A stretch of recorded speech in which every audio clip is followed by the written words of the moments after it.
Friend/enemy-centeredness. Young people are particularly, though certainly not exclusively, susceptible to becoming friend-centered. Acceptance and belonging to a peer group can become almost supremely important. The distorted and ever-changing social mirror becomes the source for the 4 life support factors, creating a high degree of dependence on the fluctuating moods, feelings, attitudes, and behavior of others. Friend-centeredness can also focus exclusively on one person, taking on some of the dimensions of marriage.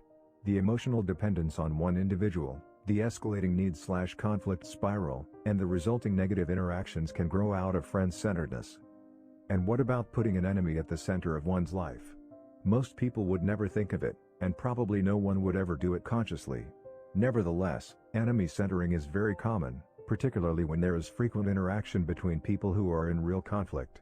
When someone feels he has been unjustly dealt with by an emotionally or socially significant person, it is very easy for him to become preoccupied with the injustice and make the other person the center of his life. Rather than proactively leading his own life, the enemy-centered person is counterdependently reacting to the behavior and attitudes of a perceived enemy. One friend of mine who taught at a university became very distraught because of the weaknesses of a particular administrator with whom he had a negative relationship. He allowed himself to think about the man constantly until eventually it became an obsession.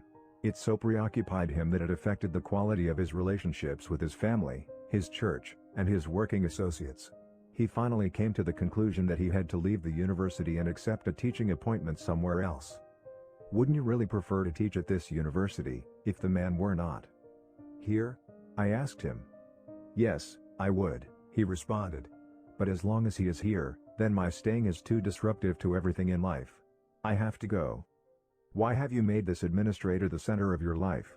I asked him. He was shocked by the question. He denied it. But I pointed out to him that he was allowing one individual and his weaknesses to distort his entire map of life, to undermine his faith in the quality of his relationships with his loved ones. He finally admitted that this individual had had such an impact on him, but he denied that he himself had made all these choices. He attributed the responsibility for the unhappy situation to the administrator. He, himself, he declared, was not responsible. As we talked, little by little, he came to realize that he was indeed responsible, but that because he did not handle this responsibility well, he was being irresponsible. Many divorced people fall into a similar pattern. They are still consumed with anger and bitterness and self-justification regarding an ex-spouse. In a negative sense, psychologically they are still married, they each need the weaknesses of the former partner to justify their accusations. Many older children go through life either secretly or openly hating their parents. They blame them for past abuses, neglect, or favoritism, and they center their adult life on that hatred, living out the reactive, justifying script that accompanies it. The individual who is friend or enemy-centered has no intrinsic security. Feelings of self-worth are volatile, a function of the emotional state or behavior of other people. Guidance comes from the person's perception of how others will respond, and wisdom is limited by the social lens or by an enemy-centered paranoia. The individual has no power. Other people are pulling the strings. Church-centeredness. I believe that almost anyone who is seriously involved in any church will recognize that church-going is not synonymous with personal spirituality. There are some people who get so busy in church worship and projects that they become insensitive to the pressing human needs that surround them, contradicting the very precepts they profess to believe deeply. There are others who attend church less frequently or not at all, but whose attitudes and behavior reflect a more genuine centering in the principles of the basic Judeo-Christian ethic. Having participated throughout my life in organized church and community service groups, I have found that attending church does not necessarily mean living the principles taught in those meetings. You can be active in a church but inactive in its gospel. In the church-centered life, image or appearance can become a person's dominant consideration, leading to hypocrisy that undermines personal security and intrinsic worth. Guidance comes from a social conscience, and the church-centered person tends to label others artificially in terms of active, inactive, liberal, orthodox, or conservative. Because the church is a formal organization made up of policies, programs, practices, and people, it cannot by itself give a person any deep, permanent security or sense of intrinsic worth. Living the principles taught by the church can do this, but the organization alone cannot. Nor can the church give a person a constant sense of guidance. Church-centered people often tend to live in compartments, acting and thinking and feeling in certain ways on the Sabbath and in totally different ways on weekdays. Such lack of wholeness or unity or integrity is a further threat to security, creating the need for increased labeling and self-justifying. Seeing the church as an end rather than as a means to an end undermines a person's wisdom and sense of balance. Although the church claims to teach people about the source of power, it does not claim to be that power itself. It claims to be one vehicle through which divine power can be channeled into man's nature. Self-centeredness. Perhaps the most common center today is the self. The most obvious form is selfishness, which violates the values of most people. But if we look closely at many of the popular approaches to growth and self-fulfillment, we often find self-centering at their core. There is little security, guidance, wisdom, or power in the limited center of self. Like the Dead Sea in Israel, it accepts but never gives. It becomes stagnant. On the other hand, paying attention to the development of self in the greater perspective of improving one's ability to serve, to produce, to contribute in meaningful ways, gives context for dramatic increase in the 4 life support factors. These are some of the more common centers from which people approach life. It is often much easier to recognize the center in someone else's life than to see it in your own. You probably know someone who puts making money ahead of everything else. You probably know someone whose energy is devoted to justifying his or her position in an ongoing negative relationship. If you look, you can sometimes see beyond behavior into the center that creates it. Identifying your center. But where do you stand? What is at the center of your own life? Sometimes that isn't easy to see. Perhaps the best way to identify your own center is to look closely at your life support factors. If you can identify with one or more of the descriptions below, you can trace it back to the center from which it flows, a center which may be limiting your personal effectiveness. More often than not, a person's center is some combination of these and/or other centers. Most people are very much a function of a variety of influences that play upon their lives. Depending on external or internal conditions, one particular center may be activated until the underlying needs are satisfied. Then, another center becomes the compelling force. As a person fluctuates from one center to another, the resulting relativism is like roller coasting through life. One moment you're high, the next moment you're low, making efforts to compensate for one weakness by borrowing strength from another weakness. There is no consistent sense of direction, no persistent wisdom, no steady power supply or sense of personal, intrinsic worth and identity. The ideal, of course, is to create one clear center from which you consistently derive a high degree of security, guidance, wisdom, and power, empowering your proactivity and giving congruency and harmony to every part of your life. A principle center. By centering our lives on correct principles, we create a solid foundation for development of the 4 life support factors. Our security comes from knowing that, unlike other centers based on people or things which are subject to frequent and immediate change, correct principles do not change. We can depend on them. Principles don't react to anything. They don't get mad and treat us differently. They won't divorce us or run away with our best friend. They aren't out to get us. They can't pave our way with shortcuts and quick fixes. They don't depend on the behavior of others, the environment, or the current fad for their validity. Principles don't die. They aren't here one day and gone the next. They can't be destroyed by fire, earthquake or theft. Principles are deep, fundamental truths, classic truths, generic common denominators. They are tightly interwoven threads running with exactness, consistency, beauty, and strength through the fabric of life. Even in the midst of people or circumstances that seem to ignore the principles, we can be secure in the knowledge that principles are bigger than people or circumstances, and that thousands of years of history have seen them triumph, time and time again. Even more important, we can be secure in the knowledge that we can validate them in our own lives, by our own experience. Admittedly, we're not omniscient. Our knowledge and understanding of correct principles is limited by our own lack of awareness of our true nature and the world around us and by the flood of trendy philosophies and theories that are not in harmony with correct principles. These ideas will have their season of acceptance, but, like many before them, they won't endure because they're built on false foundations. We are limited, but we can push back the borders of our limitations. An understanding of the principle of our own growth enables us to search out correct principles with the confidence that the more we learn, the more clearly we can focus the lens through which we see the world. The principles don't change, our understanding of them does. The wisdom and guidance that accompany principle-centered living come from correct maps, from the way things really are, have been, and will be. Correct maps enable us to clearly see where we want to go and how to get there. We can make our decisions using the correct data that will make their implementation possible and meaningful. The personal power that comes from principle-centered living is the power of a self-aware, knowledgeable, proactive individual, unrestricted by the attitudes, behaviors, and actions of others or by many of the circumstances and environmental influences that limit other people. The only real limitation of power is the natural consequences of the principles themselves. We are free to choose our actions, based on our knowledge of correct principles, but we are not free to choose the consequences of those actions. Remember, if you pick up one end of the stick, you pick up the other. Principles always have natural consequences attached to them. There are positive consequences when we live in harmony with the principles. There are negative consequences when we ignore them. But because these principles apply to everyone, whether or not they are aware, this limitation is universal. And the more we know of correct principles, the greater is our personal freedom to act wisely. By centering our lives on timeless, unchanging principles, we create a fundamental paradigm of effective living. It is the center that puts all other centers in perspective. Remember that your paradigm is the source from which your attitudes and behaviors flow. A paradigm is like a pair of glasses, it affects the way you see everything in your life. If you look at things through the paradigm of correct principles, what you see in life is dramatically different from what you see through any other centered paradigm. I have included in the appendix section of this book a detailed chart which shows how each center we've discussed might possibly affect the way you see everything else.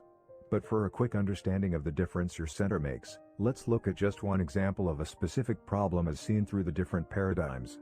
As you read, try to put on each pair of glasses. Try to feel the response that flows from the different centers. Suppose tonight you have invited your wife to go to a concert. You have the tickets, she's excited about going. It's 4 o'clock in the afternoon.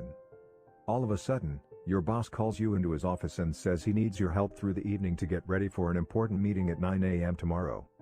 If you're looking through spouse-centered or family-centered glasses, your main concern will be your wife. You may tell the boss you can't stay and you take her to the concert in an effort to please her. You may feel you have to stay to protect your job, but you'll do so grudgingly, anxious about her response, trying to justify your decision and protect yourself from her disappointment or anger. If you're looking through a money-centered lens, your main thought will be of the overtime you'll get or the influence working late will have on a potential raise. You may call your wife and simply tell her you have to stay, assuming she'll understand that economic demands come first. If you're work-centered, you may be thinking of the opportunity. You can learn more about the job. You can make some points with the boss and further your career. You may give yourself a pat on the back for putting in hours well beyond what is required, evidence of what a hard worker you are. Your wife should be proud of you. If you're possession-centered, you might be thinking of the things the overtime income could buy. Or you might consider what an asset to your reputation at the office it would be if you stayed. Everyone would hear tomorrow how noble, how sacrificing and dedicated you are. If you're pleasure-centered, you'll probably can work and go to the concert, even if your wife would be happy for you to work late. You deserve a night out. If you're friend-centered, your decision would be influenced by whether or not you had invited friends to attend the concert with you. Or whether your friends at work were going to stay late, too. If you're enemy-centered, you may stay late because you know it will give you a big edge over that person in the office who thinks he's the company's greatest asset. While he's off having fun, you'll be working and slaving, doing his work and yours, sacrificing your personal pleasure for the good of the company he can so blithely ignore. If you're church-centered, you might be influenced by plans other church members have to attend the concert, by whether or not any church members work at your office, or by the nature of the concert. Handel's Messiah might rate higher priority than a rock concert. Your decision might also be affected by what you think a good church member would do and by whether you view the extra work as service or seeking after material wealth. If you're self-centered, you'll be focused on what will do you the most good. Would it be better for you to go out for the evening? Or would it be better for you to make a few points with the boss? How the different options affect you will be your main concern.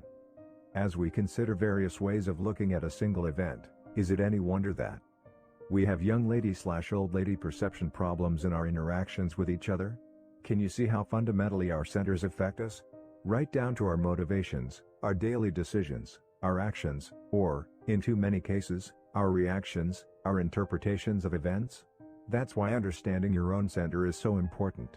And if that center does not empower you as a proactive person, it becomes fundamental to your effectiveness to make the necessary paradigm shifts to create a center that will.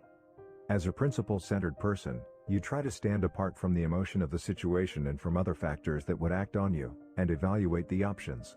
Looking at the balanced whole, the work needs, the family needs, other needs that may be involved in the possible implications of the various alternative decisions, you'll try to come up with the best solution, taking all factors into consideration. Whether you go to the concert or stay and work is really a small part of an effective decision. You might make the same choice with a number of other centers. But there are several important differences when you are coming from a principle-centered paradigm. First, you are not being acted upon by other people or circumstances.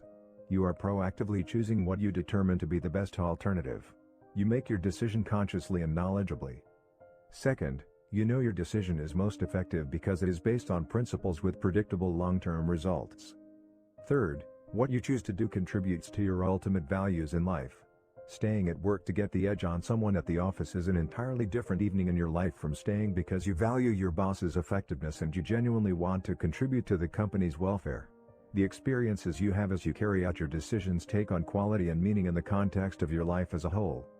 Fourth, you can communicate to your wife and your boss within the strong networks you've created in your interdependent relationships.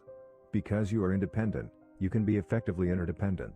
You might decide to delegate what is delegable and come in early the next morning to do the rest. And finally, you'll feel comfortable about your decision. Whatever you choose to do, you can focus on it and enjoy it. As a principle-centered person, you see things differently. And because you see things differently, you think differently, you act differently. Because you have a high degree of security, guidance, wisdom, and power that flows from a solid, unchanging core, you have the foundation of a highly proactive and highly effective life. Writing and using a personal mission statement. As we go deeply within ourselves, as we understand and realign our basic paradigms to bring them in harmony with correct principles, we create both an effective, empowering center and a clear lens through which we can see the world. We can then focus that lens on how we, as unique individuals, relate to that world. Frankl says we detect rather than invent our missions in life. I like that choice of words. I think each of us has an internal monitor or sense, a conscience, that gives us an awareness of our own uniqueness and the singular contributions that we can make. In Frankl's words, everyone has his own specific vocation or mission in life. Therein he cannot be replaced, nor can his life be repeated.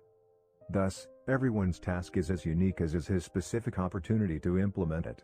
In seeking to give verbal expression to that uniqueness, we are again reminded of the fundamental importance of proactivity and of working within our circle of influence.